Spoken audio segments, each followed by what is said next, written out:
Umbrella dress cutting, stitching 2 కూడా చూపిస్తానండి. చాలా ఇంపార్టెంట్ టిప్స్ కూడా చెప్తాను. కొత్తవారు ఎవరైనా నేర్చుకోవాలనుకుంటే ఈ టిప్స్ ఫాలో అవ్వండి. ఫస్ట్ టైం కుట్టినా కూడా పర్ఫెక్ట్‌గా వస్తుంది. నేనిప్పుడు మొత్తం కూడా రెడీ అయిపోయిన తర్వాత ఖచ్చితంగా కింద కొంచెమైనా హెచ్చు తగులొస్తాయండి. ఇలా హ్యాంగింగ్ పెట్టేసుకొని పైన నీట్‌గా సదిరేసుకొని ఇక్కడ ఎక్స్‌ట్రా ఉన్న క్లాత్ ఎంతొచ్చిందో అంతా కట్ చేసుకున్నాం అనుకోండి. ఇలాగ వస్తదనమాట. ఈక్వల్‌గా వస్తది. చూడండి. చాలా ఈక్వల్‌గా వస్తది. మీరు ఇలా పెట్టేసుకొని చూసుకోవాలనమాట. మనకి బేస్ అనేది కరెక్ట్‌గా ఉండాలి. ఇలా బేస్ అనేది. ఇంకా పీకో చేసేస్తే సరిపోతది. చూసారా ఎంత ఈక్వల్‌గా వచ్చిందో? ఇప్పుడు నేను చెప్తాను. చిన్న సైజే అంటే నా సైజే. అయితే క్రేప్ లైనింగ్ వచ్చేసి ఎంత తీసుకున్నామంటే కింద నేను 2 మీటర్లు తీసుకున్నాను.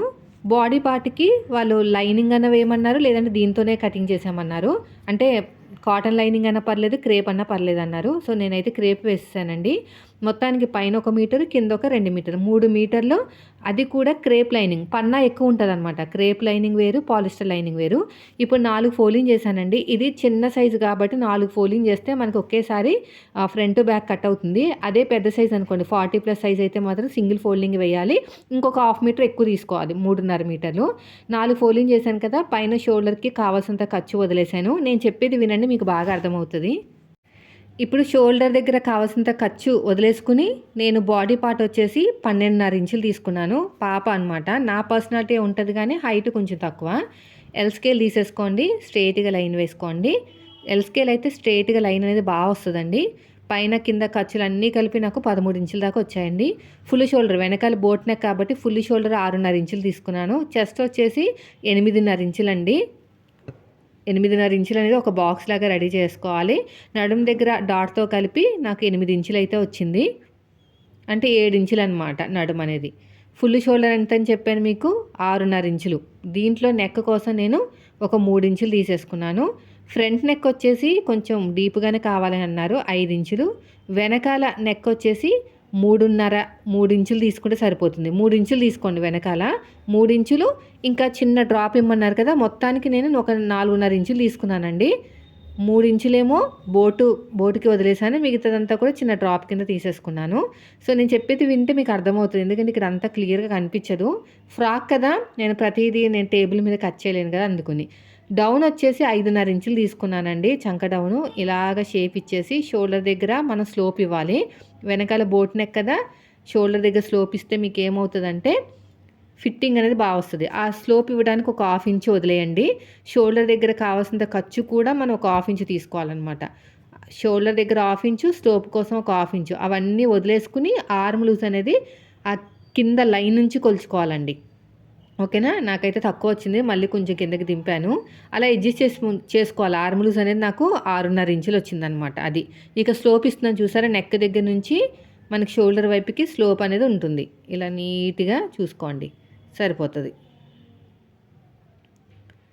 అంతేనండి. ఇప్పుడు ఎలాగైతే మార్కింగ్ వేసామో సేమ్ అదే విధంగా కటింగ్ చేసేసుకోండి. ఇలా మొత్తం చూసుకొని నీట్‌గా ఇలా కట్ చేసేయండి. ఇలాగా. ఇటు సైడ్ కూడా అంతే. స్లోప్ ఇస్తున్నాను చూసారా? కట్ చేసేయాలి, ఉండకూడదు మన దగ్గర క్లాత్ అనేది. ఆ స్లోప్ ఇచ్చిన తర్వాత కూడా షోల్డర్‌కి జాయిన్ చేయడానికి కూడా ఖర్చు ఉండాలి కింద. మీరు బ్లౌజులు చూపిస్తాను కదా! బోట్ నెక్ బ్లౌజులు మీకు బాగా అర్థమవుతది. ఇలా నీట్‌గా ఇలా కట్ చేసేయండి.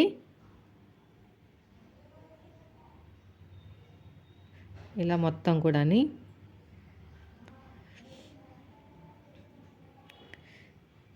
ఇక్కడ నెక్ చెప్పాను కదండీ 3 ఇంచులు డీపు. ఇంకొక 2 ఇంచుల వరకైతే 2 ఇంచులు కూడా కాదండి. జస్ట్ 1½ పావుతక్కువ 2 ఇంచుల వరకు చిన్న డ్రాప్ అనమాట. చిన్న పాపే కదా! చిన్న డ్రాప్ ఇస్తే సరిపోతది. ఫ్రంట్ పార్ట్‌లో లోతు కూడా కట్ చేసుకోండి. దానికి సెపరేట్ చేసేసాను. ఇప్పుడు వెనకాల డ్రాప్ కట్ చేస్తున్నాను. డ్రాప్ జస్ట్ చిన్న డ్రాప్ అని చెప్పాను కదా! ఇలా అనమాట. చిన్న డ్రాప్ అయితే కట్ చేస్తున్నాను ఇలాగా. ఫ్రంట్ నెక్ ఏమో హార్ట్ షేపు. బ్యాక్ నెక్ వచ్చేసి బోట్ వచ్చేసి చిన్న డ్రాప్ అనమాట. ఇలా లైట్‌గా. ఒక లీఫ్ లాగా పెట్టాననమాట. జస్ట్ చిన్నగా డ్రాపు. ఇది కూడా అయిపోయిందండి. ఇంకా దీన్ని తీసేసి పక్కన పెట్టేద్దాము. ఇప్పుడు మిగిలిన క్లాత్ నేను 3.5 మీటర్లు అని చెప్పాను కదా! అది 3 మీటర్లు అని చెప్పాను. పెద్ద సైజ్ అయితే 3.5. ఈ 3 మీటర్‌లో ఎంత కావాలో అంత తీసేసాను. హ్యాండ్‌కి వేయను నేను. హ్యాండ్ వచ్చేసి మనకి ఫుల్ హ్యాండ్స్ అనమాట. Bangle hands. ఇది హాఫ్ సర్కిల్‌లో వేసుకోవాలండి. సగానికి ఫోల్డ్ చేశాను. ఫోల్డింగ్ అనేది నా వైపు ఉంది. బాగా చూడండి. క్రేప్ చూసారా ఎంత పెద్ద పన్నా ఉందో. ఇలాగా కోన్ షేప్ అనేది వేసేసుకోవాలి. 4 ఫోల్డింగ్ కదా, నడుము లూజ్‌ని 4 భాగాలు చేసుకోవాలన్నమాట. అంటే నడుము లూజ్ వచ్చేసి మనకి 28 ఇంచులు, నాలుగో భాగం 7 ఇంచులు. మరి కొంచెం ఖర్చులు ఉండాలి కదా, ఒక హాఫ్ ఇంచు తీసుకోండి సరిపోతుంది. ఎందుకంటే ఇది అంబ్రెల్లా కదా, కొంచెం సాగేసరికి మనకు ఖర్చులు కూడా పెరుగుతాయి అన్నమాట. ఒక హాఫ్ ఇంచు ఖర్చు తీసుకుంటే సరిపోతుంది. ఇంకా ఎక్కువ అవసరం లేదు. నడుము లూజు 7 ఇంచులు కాబట్టి మార్కింగ్ అనేది ఎలా వేసుకోవాలో చెప్తాను. ఖర్చులతో కలిపి మార్కింగ్ వేసుకోవాలండి. ఇక్కడ చూడండి 7 ఇంచులు అనేది ఇలా మార్కింగ్ వేసుకోండి. ఇలాగా ఒక హాఫ్ ఇంచ్ అని ఎక్స్ట్రా అని చెప్పాను కదా, హాఫ్ ఇంచ్ తీసుకోండి. ఇలా మార్కింగ్ వేసిన తర్వాత ఇలా స్ట్రైట్గా చూసుకుని దీన్ని ఇలా కదుపుకుంటూ వెళ్ళాలన్నమాట. ఇదిగోండి ఇలాగా స్టార్టింగ్ ఎండింగ్లో సమానంగా వస్తే ఇక్కడ షేప్ వస్తుంది. ఈ షేప్ పర్ఫెక్ట్ షేప్ అనమాట. అటు ఇటు అస్సలు వెళ్ళదు. దీన్ని తీసి పక్కన పెట్టేద్దాం. ఇప్పుడు అక్కడ నుంచి మీకు యోక్ పార్ట్ ఆల్రెడీ హైట్ తీసేసాం కదా, అది తప్ప మిగతా హైట్ అనేది మార్కింగ్ వేసుకోవాలి. ఇక్కడ నుంచి మీకు హాఫ్ సర్కిల్ అంబ్రెల్లా లాగా ఇలాగా జరుపుకుంటూ వెళ్ళాలి. ఓకేనా, చూస్తున్నారు కదా, అలా జరుపుకుంటూ వెళ్ళాలన్నమాట. సేమ్ ఇదే మెథడ్లో కూడా ఒరిజినల్ క్లాత్ కూడా కట్ చేసుకోవాలి. నాకు కట్ పీసెస్ ఇచ్చారు, చీర ఇవ్వలేదు. సో మనకి ఫుల్ సర్కిల్ అయితే రాదండి, హాఫ్ సర్కిల్. అంటే హాఫ్ సర్కిల్ అంటే 4 ఫోల్డింగ్స్, ఫుల్ సర్కిల్ అంటే 8 ఫోల్డింగ్స్. శారీ ఫుల్గా తీసుకుంటే మీకు ఫుల్ సర్కిల్ అంబ్రెల్లా అయితే వచ్చేస్తుంది. సో నాకు హైట్ కన్నా కొంచెం తక్కువే తీసుకోవాలి. ఒరిజినల్ క్లాత్ కన్నా లైనింగ్ క్లాత్ అనేది కొంచెం తక్కువ తీసుకోవాలి. ఇప్పుడు దానికి సపరేట్ చేసేస్తున్నానండి. ఫ్రంట్కి ఒకటి, బ్యాక్ ఒకటి, అంతే. సేమ్ ఇదే మెథడ్లో ఒరిజినల్ క్లాత్ కూడా ఉంటుంది. ఫిట్టింగ్ చాలా బాగా వస్తుందండి. నెక్స్ట్ వచ్చేసి ఒరిజినల్ క్లాత్ నా దగ్గర యోక్ పార్ట్కి హ్యాండ్స్కి పోగా తర్వాత నేను మనకి అంబ్రెల్లా కట్ చేసి, ఎందుకంటే 2 పీసెస్ ఇచ్చారు నాకు, ఒకటే శారీ ఇవ్వలేదు. కట్ పీసెస్ ఇచ్చేసరికి నాకు ఇలా చేయాల్సి వచ్చింది. చిన్న పీస్ తీసుకున్నాను. ఫస్ట్ చిన్న పీస్ తీసుకుని 4 ఫోల్డింగ్ చేశాను. బ్యాంగిల్ హ్యాండ్స్ కదా, 21 ఇంచులు అయితే హ్యాండ్ హైట్ అండి. ఇంకొక 4-5 ఇంచులు ఎక్స్ట్రా తీసుకుంటే అక్కడ మీకు కుచ్చు కింద వస్తుంది అనమాట. మనకి చుడీ ప్యాంట్ ఎలా ఉంటుందో అలా చుడీ హ్యాండ్స్, బ్యాంగిల్ హ్యాండ్స్ అంటారు, చుడీ హ్యాండ్స్ అని కూడా అంటారు. ఇప్పుడు 4 ఫోల్డింగ్ చేసేసి యోక్ పార్ట్ అయితే కట్ చేసాను. చాలా మెత్తగా ఉందండి. మీకు ఏమన్నా ఫినాన్షియల్గా పెట్టగలిగితే మాత్రం మీరు ఏం చేయాలంటే లైక్రా ఫ్యూజింగ్ కానీ లేదంటే నార్మల్ ఫ్యూజింగ్ కానీ వేసుకోవచ్చు. మరి ఇది పలుచగా ఉంది కదక్క, వైట్ కలర్ అనేది బయట కనిపిస్తుంది అంటే డబల్ లైనింగ్ వేసుకోవాలండి. డబల్ లైనింగ్ వేసుకుని చేస్తున్నారు ఈ మధ్యన. సో అదంతా కూడా కొంచెం కాస్ట్లీ ప్రాసెస్ అనమాట. ఇప్పుడు నెక్స్ట్ ఉన్నదాన్ని హ్యాండ్స్ వస్తాయి లేదో చెక్ చేస్తున్నాను. 4 ఫోల్డింగ్స్ వేయాలండి ఒకేసారి 2 హ్యాండ్స్కి. 21 ఇంచులు ప్లస్ 5 ఇంచులు 26 ఇంచులు అండి. ఆర్మ్ లూజ్ 6.5 ఇంచులు అన్నాను కదా, చంక డౌన్ ఒక 3 ఇంచులు తీసుకుంటే సరిపోతుంది. హ్యాండ్స్ పొడుగ్గా ఉన్నాయి కాబట్టి చేతులు పైకి ఎత్తినప్పుడు టైట్గా పట్టకుండా ఉంటుంది అనమాట. అందుకు 3 ఇంచులు. యాక్చువల్గా అయితే బ్లౌజ్కి ఎంత తీసుకుంటామంటే 6వ నెంబర్తో వస్తే మనకి పాత ఒక 3 ఇంచులు తీసుకుంటాం చంక డౌను, కానీ ఇప్పుడు 3 ఇంచులు తీసేసుకోవచ్చు. హ్యాండ్స్ పొడుగ్గా ఉన్నాయి కదా అందుకని. ఇలా నీట్గా ఇలా కట్ చేసేయండి. పొడుగు వచ్చేసి 3 ఇంచులు ఇది డౌను, అదే మనకి చంక డౌను. ఆర్మ్ లూజ్ వచ్చేసి 6.5 ఇంచులు, ఎగస్ట్రా ఖర్చు కోసం ఒక 2 ఇంచులు. ఇలా చేత్తోనే ఫ్రీ హ్యాండ్తోనే షేప్ తిప్పేసాను. హ్యాండ్ షేప్ అనేది మీకు నేను దగ్గర నుంచి చూపించినా కూడా మీకు కనిపించదు, ఎందుకంటే నాకు అలా ఉందన్నమాట క్లాత్ అనేది. హ్యాండ్ దగ్గర కూడా లూజ్ ఎంత కావాలో అంత పెట్టేసుకోండి. ఇలా కట్ చేసుకుంటూ వెళ్ళిపోతుంది. మీ ఫ్రీ హ్యాండ్ అండి.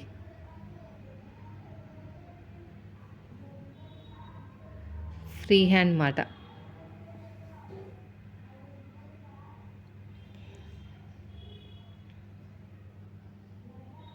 దీన్ని తీసి ఇంకా పక్కన పెట్టేద్దాము. నెక్స్ట్ వచ్చేసి సేమ్ మిగిలిన క్లాత్ అంతా కూడా మళ్ళీ మన 4 ఫోల్డింగ్ల మీద కట్ చేసుకోవాలి. ఇది నాకు మిగిలిన క్లాత్ అండి. దీన్ని ఫస్ట్ సగానికి అయితే ఫోల్డ్ చేసేస్తాను. సగాన్ని ఫోల్డ్ చేసేసుకుని సమోసా షేప్ అనేది ఇచ్చేస్తాను. చూడండి సగానికి ఇలా ఫోల్డ్ చేసేసుకుని ఫోల్డింగ్ అంతా కూడా మన వైపుకు ఉండాలి. చాలామంది కట్ పీసెస్ తోటి కుట్టుకుందాం అనుకుంటారు కానీ ఇంకో ఇలా కొంచెం ఇబ్బంది పడాల్సి వస్తుంది. ఇది అయిపోయింది కదా, సగానికి ఫోల్డ్ చేశాను కదా, ఇలాగా సేమ్ మీరు లైనింగ్ చూసారు కదా, సేమ్ అలాగే కానీ కదలకుండా కొంచెం జాగ్రత్త చూసుకోండి. లైనింగ్ జరిగినంత కన్వీనియంట్గా అంటే మనకి లైనింగ్ అయితే ఎక్కువ జరగదు, ఇది కొంచెం మెత్తగానే ఉంది కానీ ఎంతైనా మీరు ఎక్కడికక్కడ పిన్స్ పెట్టేసుకోవాలన్నమాట. సో ఇప్పుడు సగానికి ఇలా ఫోల్డ్ చేశాం కదా, ఇప్పుడు ఏం చేయాలంటే నడుము లూజు మళ్ళీ 4 భాగాలు ఒక 1/2 ఇంచ్ ఎగస్ట్రా తీసేసుకోండి. సేమ్ అదే ప్రాసెస్ అండి, ఏ మాత్రం చేంజ్ లేదు. కానీ హైట్ మాత్రం ఖర్చులతో కలిపి తీసుకోండి. నేనైతే క్రేప్ లైనింగ్ అయితే కొంచెం తక్కువే తీసుకున్నాను, మరి కనిపించకూడదు కదా లైనింగ్ బయటికి. సేమ్ ఇదే ప్రాసెస్, నడుము లూజు ఎగస్ట్రా ఖర్చు కోసం 1/2 ఇంచు. ఇప్పుడు మీరు హైట్ అనేది ఇలా చెక్ చేసుకోండి. నాకు కరెక్ట్గా వచ్చేసిందండి హైటు. ఏమీ కూడా మనకు అతుకులు పడితే అతుకులు వేసుకోవాలన్నమాట.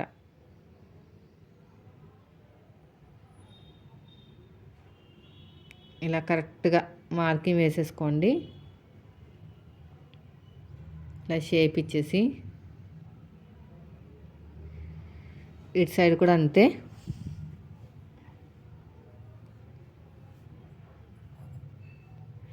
ఇప్పుడు నీట్గా ఇలా కట్ చేసేయండి. జరగకుండా ఏదైనా వెయిట్ కూడా పెట్టుకోండి.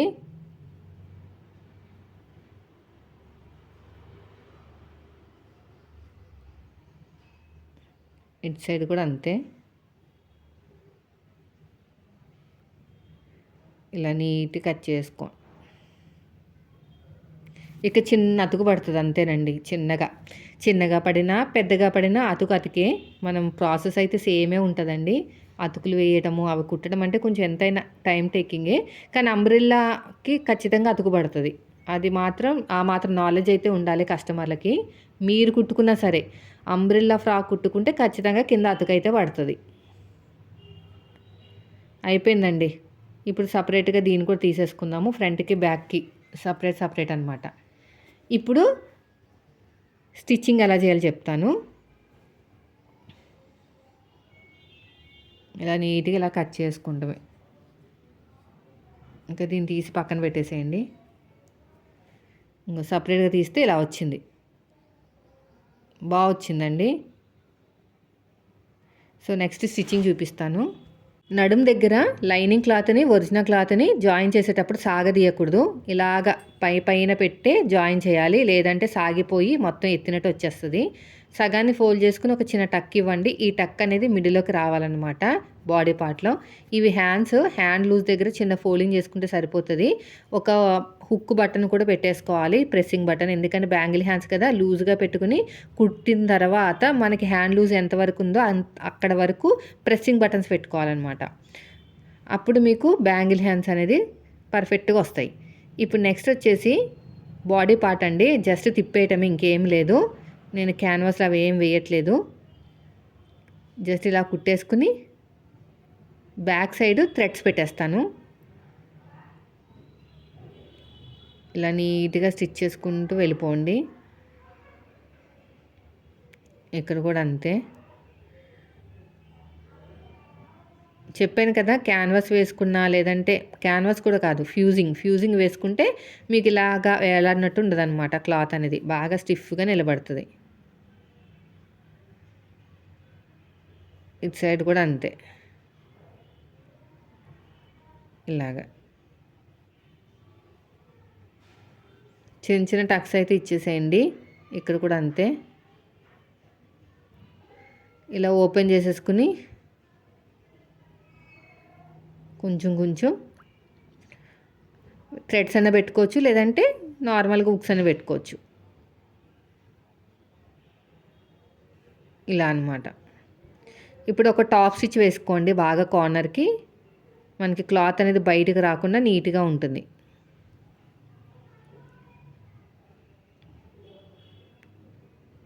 ఇలా పెట్టేసుకుని స్టిచ్ వేసుకోవాలి.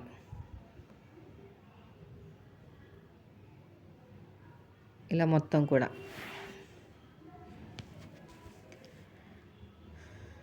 ఇలా వీడియోలో చూపించినట్టు. ఇటు సైడ్ కూడా అంతేనండి. ఇప్పుడు ఒరిజినల్ క్లాత్ని లైనింగ్ క్లాత్ని జాయిన్ చేసేయండి. సేమ్ ఇలాగే బ్యాక్ పార్ట్ అయిపోయింది కదా, ఫ్రంట్ పార్ట్ కూడా అంతే. నెక్ని తిప్పేసుకుంటే సరిపోతుంది. చక్కగా ఐరన్ కూడా చేసేసుకోండి, బాగా వస్తుంది. ఇలాగా ఇలా నీట్గా కుట్టుకుంటూ వెళ్ళిపోవాలి. బ్యాక్ సైడ్ డాట్స్ వేసేసేయండి. డాట్స్ వేసిన తర్వాత నడుం దగ్గర కరెక్ట్గా పెట్టుకుని కొంచెం క్రాస్గా కట్ చేయాలి. అంటే నడుం దగ్గర దిగిపోయినట్టు రాదనమాట. ముందు రెండు కూడా ఫ్రంట్ బ్యాక్ కూడా రెడీ చేసుకుంటే ఎగస్ట్రా ఉన్న క్లాత్ని కట్ చేసుకోవచ్చు. అయిపోయిందండి. డాట్స్ కూడా వేసాను, నేను చూపిస్తాను చూడండి. ఈక్వల్గా పెట్టాలి. ఇక్కడ ఈక్వల్గా పెట్టుకుని నడుము లూజు మార్కింగ్ వేయండి. డాట్ వేసిన తర్వాత ఎక్కడైతే నడుము లూజు మార్కింగ్ వేసామో, ఎక్కడైతే నడుము దగ్గర మార్కింగ్ వేసామో అక్కడ ఒక 1 ఇంచ్ వరకు స్లోప్ అయితే ఇవ్వాలన్నమాట. ఇక్కడ మార్కింగ్ అయితే 1 ఇంచ్కి ఇలా క్రాస్గా కట్ చేసుకోవాలి. అప్పుడు కిందకి దిగినట్టు రాదండి. 1/2 ఇంచ్ అయినా పర్లేదు, 1 ఇంచ్ అయినా పర్లేదు, 3/4 ఇంచ్ అయినా పర్లేదు. బాగా కిందకి దిగిపోయినట్టు అనిపిస్తే 1 ఇంచు, లేదంటే 3/4 ఇంచు. ఇప్పుడు మనం ఇక్కడ చూడండి, బాడీ పార్ట్కి ఒరిజినల్ క్లాత్ వైపుకి ఒరిజినల్ క్లాత్, లైనింగ్ క్లాత్ వైపుకి లైనింగ్ క్లాత్ పెట్టుకుంటే మీకు ఈ ఖర్చులు అనేవి కనిపించవు. నేనైతే ఓవర్లాక్ చేస్తున్నానండి, అందుకని చెప్పేసి ఒరిజినల్ క్లాత్ని లైనింగ్ క్లాత్ని రెండింటిని కలిపి ఇలాగా టాప్ అయితే జాయిన్ చేస్తున్నాను. ఇలాగా 2 స్టిచ్చెస్ వేసుకోండి, సరిపోతుంది. ఇలాగా తర్వాత వచ్చేసి రెండోది కూడా అంతే. చూసారా ఎంత బాగా వచ్చిందో. అయిపోయిందండి. ఇప్పుడు నేను హ్యాండ్స్ని అయితే జాయిన్ చేసేస్తున్నాను మొత్తం కూడాని. ఎప్పుడు హ్యాండ్స్ జాయిన్ చేసినా మీరు మిడిల్లో పెట్టాలండి. మిడిల్లో పెట్టేసి ఫస్ట్ వచ్చేసి మన వైపుకి, తర్వాత వచ్చేసి అవతల వైపుకి స్టిచ్ వేయాలి. ఫస్ట్ నుంచి లాస్ట్ వరకు ఇంకొక స్టిచ్ ఇలాగా, ఇలా మొత్తం కూడా. తర్వాత రెండోది కూడా అంతేనండి. ఇప్పుడు వచ్చేసి మన హ్యాండ్ లూజు, ఆర్మ్ లూజు, నడుము లూజు వరకు మొత్తం ఒక కుట్టు వేసేసుకుని చూడండి. ఇక్కడ చెప్పాను కదా 6.5 అండి, ఇక్కడ మార్కింగ్ వేసేసేయండి. నడుము దాకా వచ్చేసిన తర్వాత అక్కడి నుంచి ఒక 2 ఇంచుల వరకు 4 లేయర్స్ని కలుపుకుంటూ వెళ్ళిపోవాలి. పైన ఒరిజినల్ క్లాత్ లైనింగ్ క్లాత్, కింద ఒరిజినల్ క్లాత్ లైనింగ్ క్లాత్, ఈ రెండింటిని కలుపుకుంటూ వెళ్ళిపోవాలి. ఇలాగా తర్వాత వచ్చేసి దానికి సపరేట్ చేసేయండి. పైనున్న లైనింగు, అడుగు భాగంలో ఉన్న లైనింగ్ని వెనక తోసేసి ఈ 2 ఒరిజినల్ క్లాత్ని జాయిన్ చేసుకుంటూ వెళ్ళిపోండి. అంత ఇంకేం లేదండి. ఇలా నీట్గా ఫోల్డింగ్ చేసుకోవాలి, ఇలా కరెక్ట్గా. అయిపోయింది. మళ్ళీ రెండో స్టిచ్, ఈ రెండో స్టిచ్ కూడా అంతే. ఈ రెండోది కూడా ఇక్కడ అంతే. ఇలాగా ఇలా కరెక్ట్గా పెట్టేసుకోండి, ఫోల్డ్ చేసేసుకుని.